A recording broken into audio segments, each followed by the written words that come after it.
Bien, dentro de las charlas que tiene programadas AGE, hoy nos ha brindado la posibilidad a Avance Abogados, a través de mi persona, para hablaros un poco de los aspectos jurídicos del teletrabajo.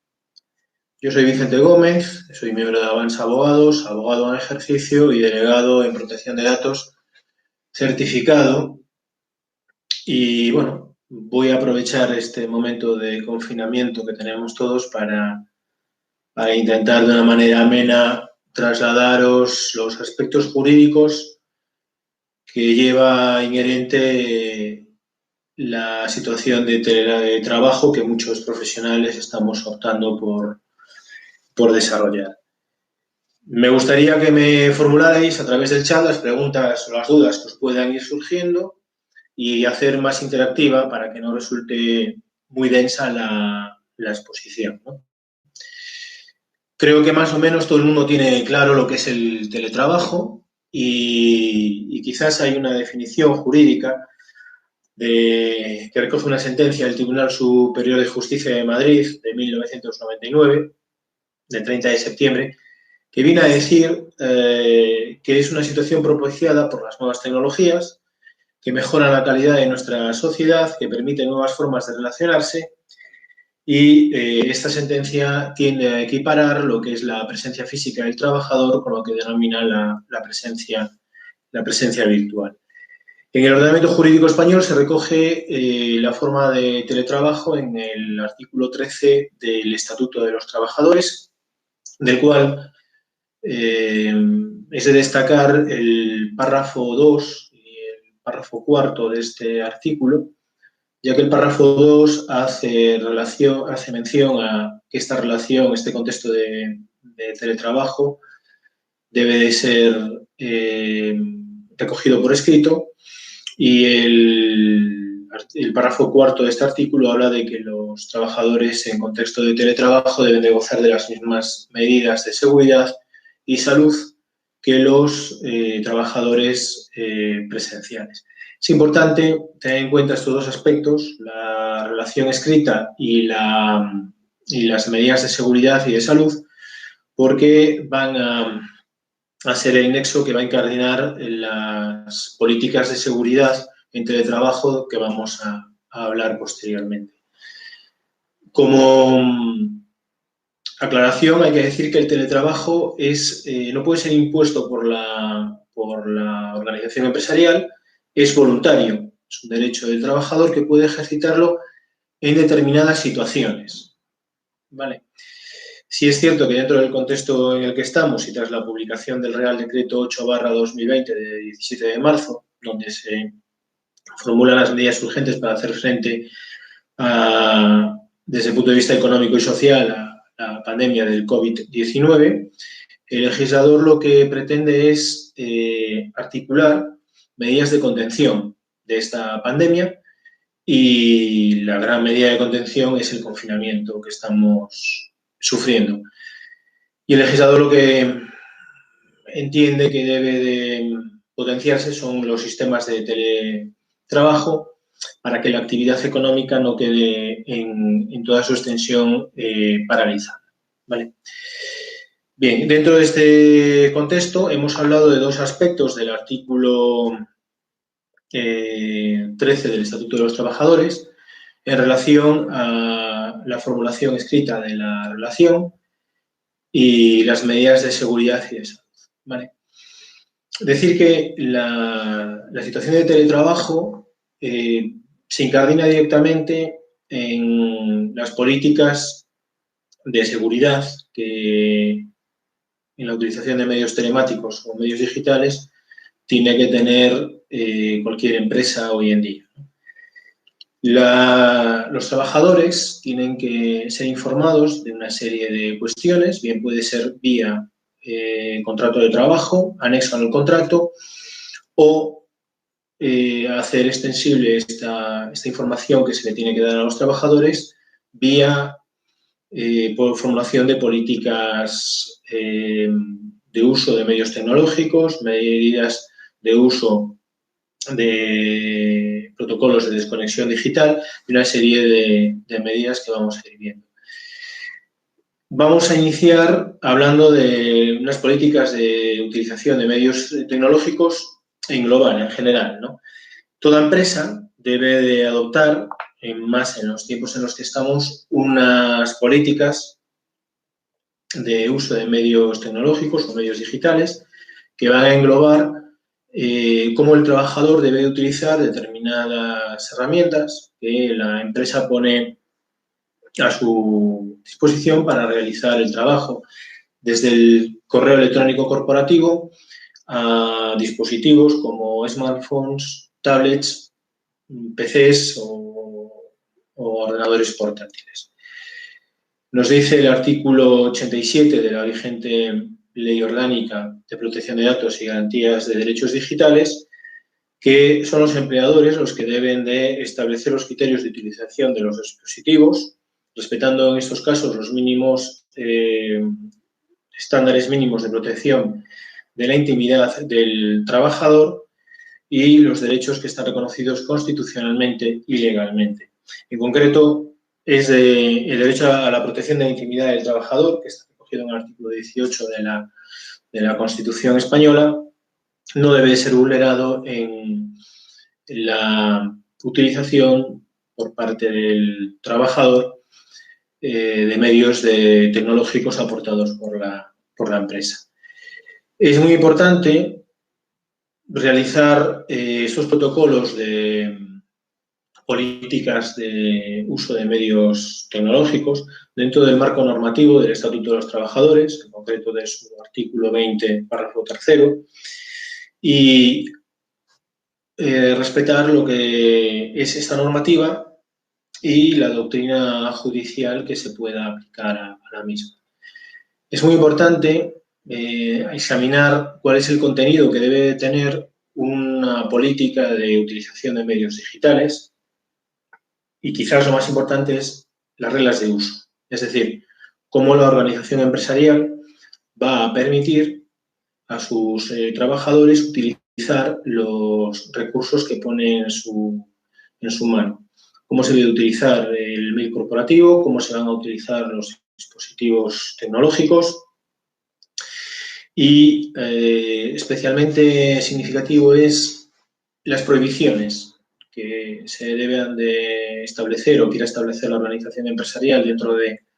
esta política, deben de constar de manera expresa y ser transmitidas y concienciadas al trabajador. El hecho de que una empresa decida, por ejemplo, prohibir la utilización del correo corporativo para fines personales debe de ser informado por escrito, obviamente, al trabajador con carácter previo a la utilización de estos medios digitales. En la política de uso de medios tecnológicos deben de hacerse constar todo lo relativo a la seguridad en la utilización de los mismos, como pueda ser desde concienciar al trabajador en relación a los sistemas de acceso mediante login y clave, concienciarlo en la utilización de los medios de los dispositivos desde una manera óptima en cuanto a preservar la seguridad con actualizaciones de aplicaciones y de los propios dispositivos. Se establecerán privilegios de acceso, roles determinados para el trabajador, donde podrá acceder a determinada información o no acceder a otra determinada información, y la empresa debe de establecer qué salvaguardas o medidas va a establecer para formar e informar al trabajador. Importante también es que quede muy detallado cómo va a controlar la empresa la utilización de estos medios digitales y el contenido de los mismos, dando conocimiento de estas medidas de control al trabajador dentro de la política de medios digitales, y si hubiera algún tipo de consecuencia disciplinaria por el incumplimiento, esta debe de constar también en la política de medios digitales. Como hemos visto, hay un aspecto que es muy importante, que es la comunicación previa, es decir, el trabajador tiene que tener conocimiento de cuáles son las reglas de uso de los medios tecnológicos y de las prohibiciones existentes. Tal es así que el Tribunal Supremo, ya en dos sentencias del año 2011, de 26 de septiembre y 6 de octubre, vino a decir que no existe la denominada expectativa de confidencialidad si el trabajador fue advertido previamente de las prohibiciones existentes en el uso de los medios tecnológicos y como estos forman parte desde esa información de lo que es su desempeño profesional, el empresario puede acceder a estos medios digitales sin necesidad de autorización del trabajador y sin la perceptiva autorización judicial. Estas sentencias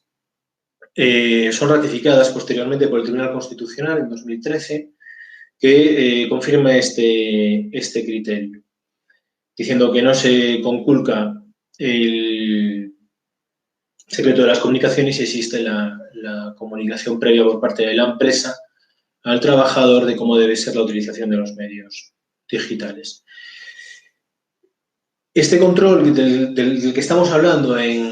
por parte de la empresa en la utilización de los medios digitales tiene que tener o adecuarse a lo que el Tribunal Constitucional entiende un juicio de proporcionalidad, es decir, que sea válido para la finalidad que persigue y que no exista una medida menos gravosa para conseguir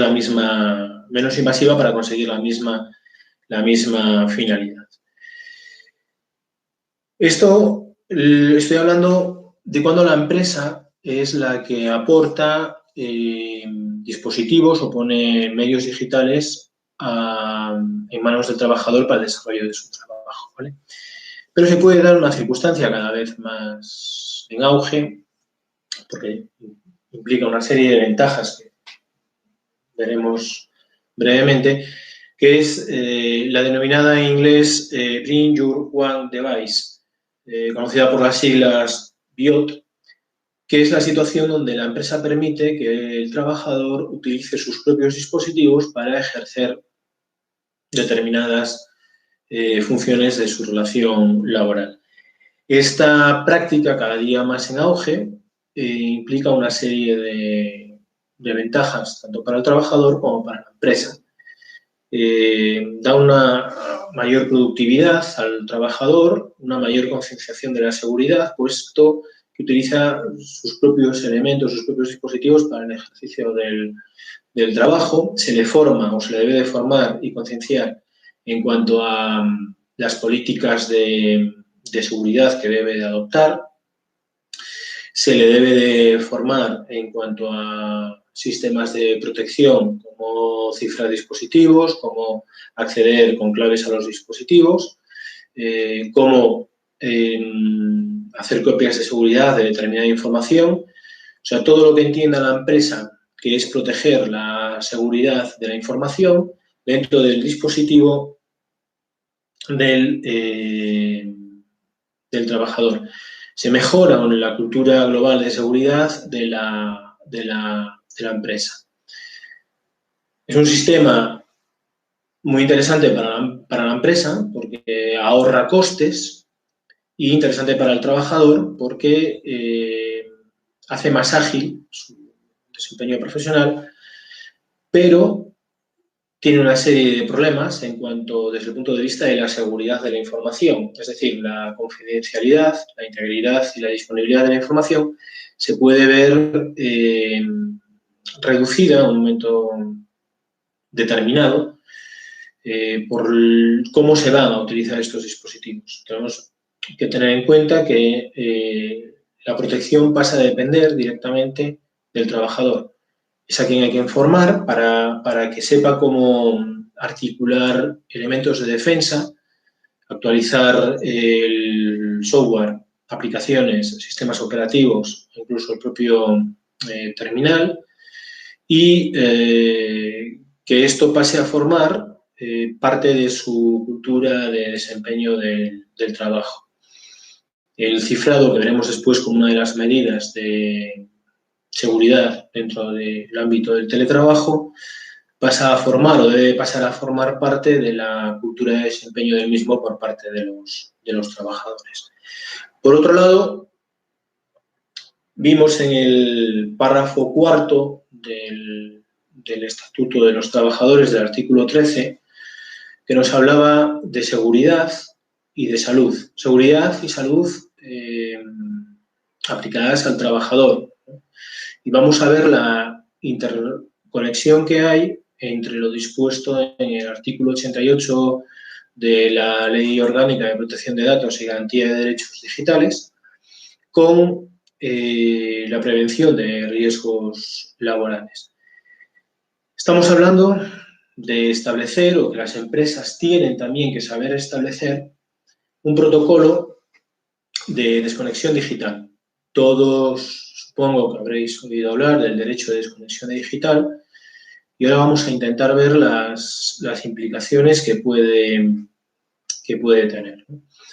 ¿Qué significa la desconexión? Pues es un derecho al descanso, ¿vale? Derecho a no ser perturbado desde un punto de vista personal en los horarios que exceden de la jornada laboral concreta,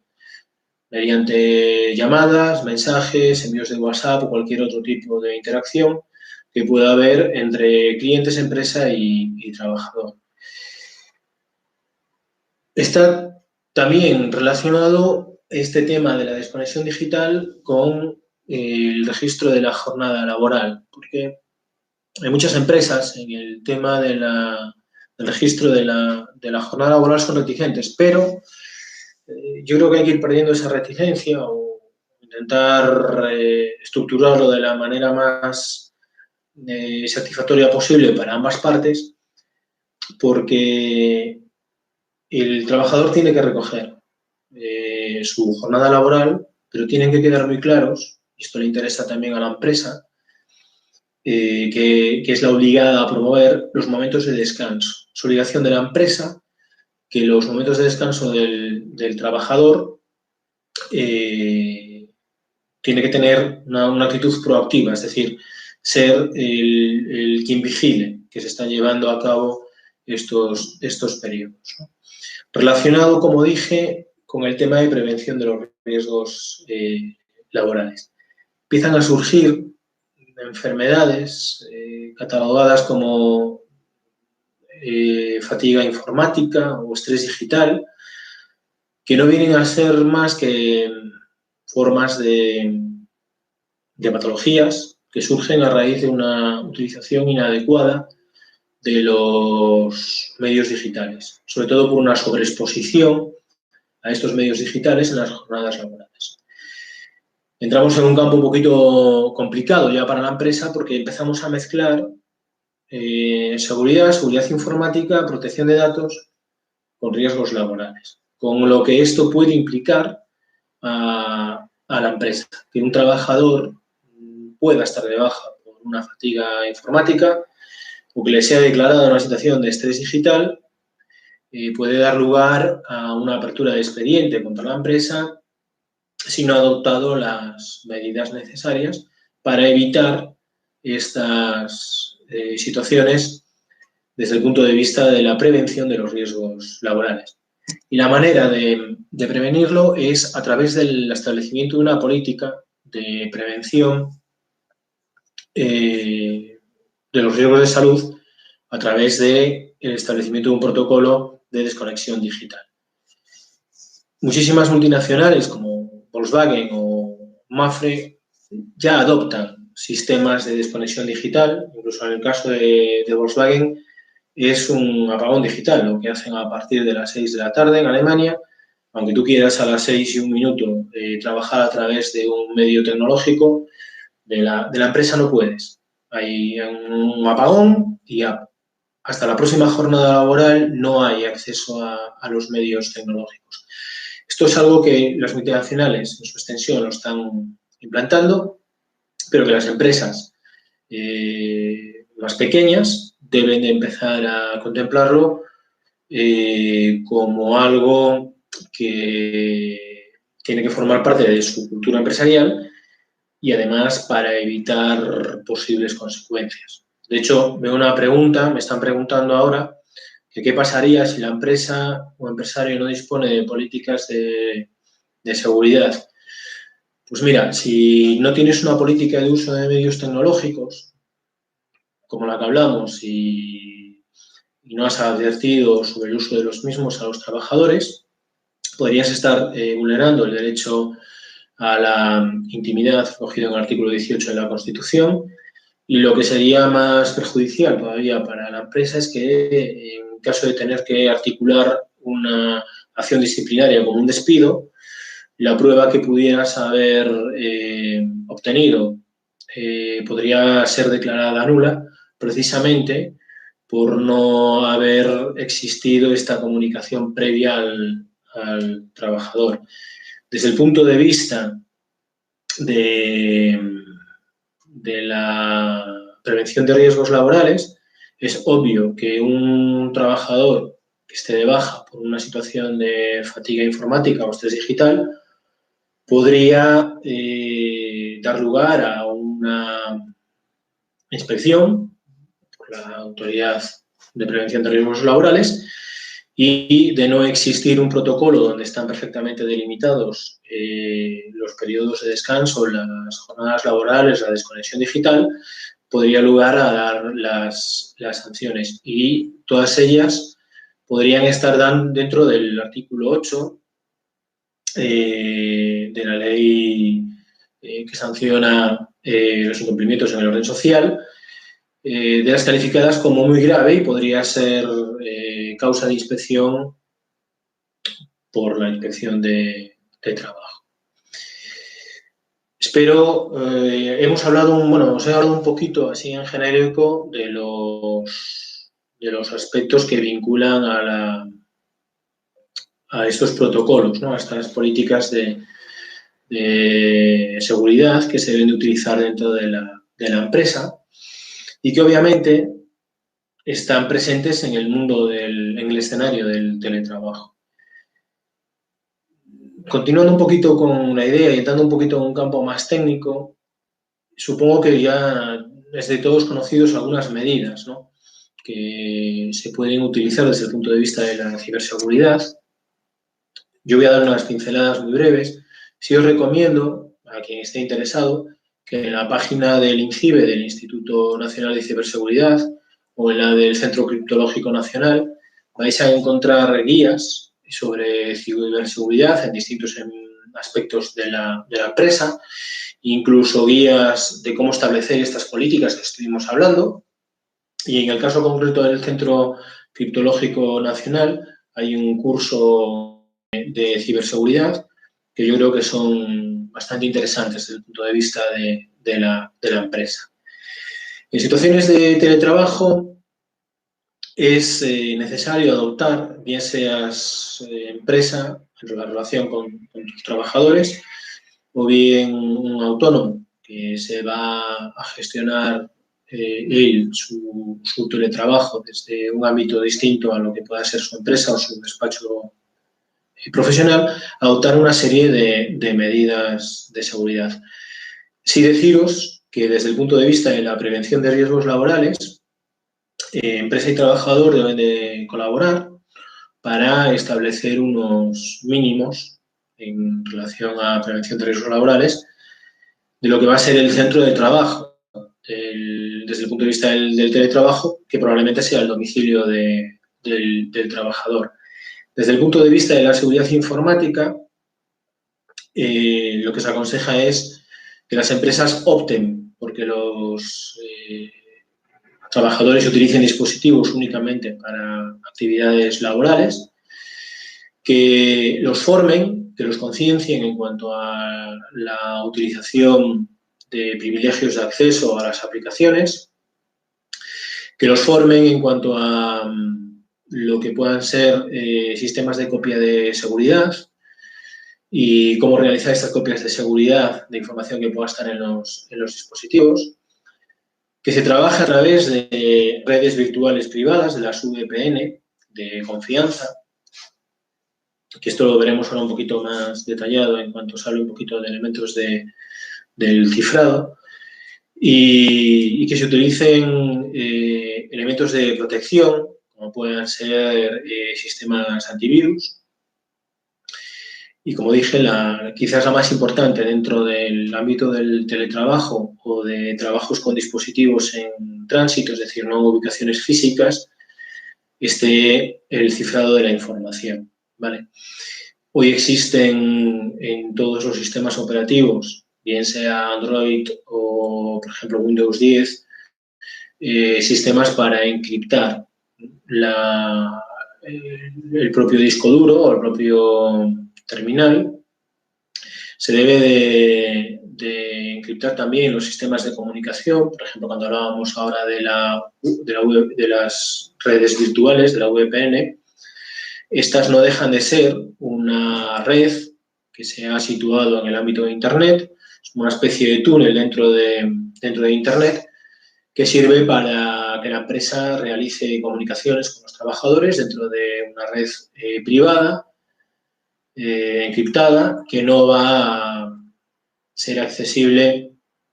prácticamente para nadie, ¿no? En los casos de las VPN, son sistemas de cifrado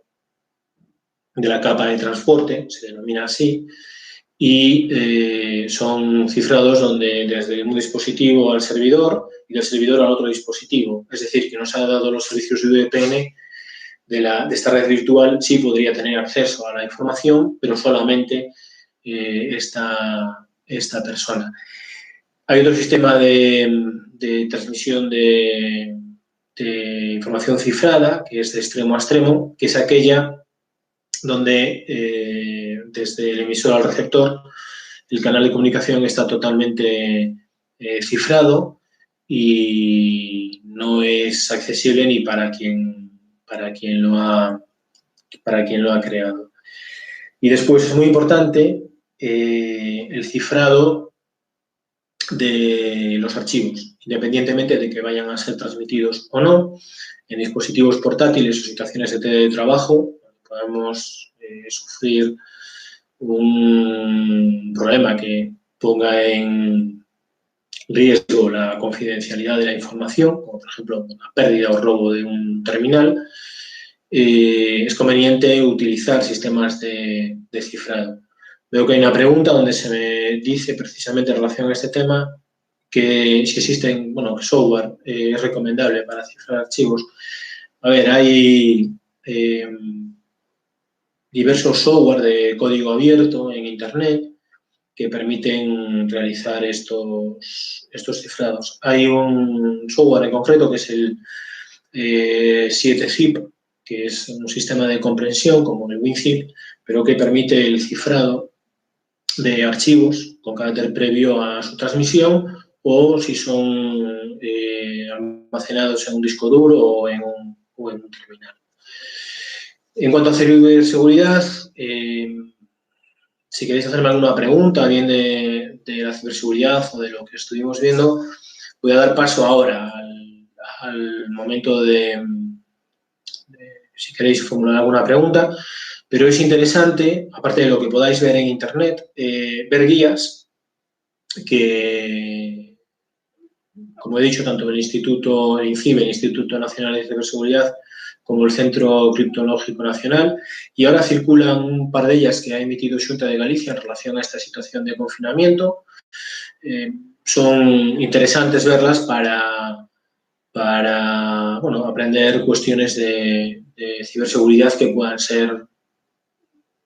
usadas a nivel sencillo. No hace falta ser técnico informático para implantarlas o para seguir sus parámetros. Si queréis hacer alguna pregunta, yo por mi parte no me voy a extender más y encantado de poder responderlas.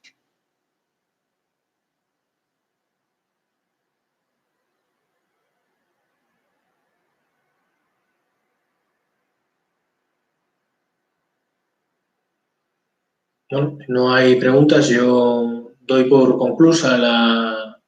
la charla, agradeciendo a AGE la propuesta de realizar hoy este webinar a través de su plataforma y, por supuesto, a vosotros, que en una situación de confinamiento pues probablemente tuvierais cosas más importantes que hacer que estar aquí escuchando esta charla, que espero que haya sido de interés y que os haya aportado algo concreto y algo de utilidad. Muchas gracias y a ver si nos vemos en otra ocasión.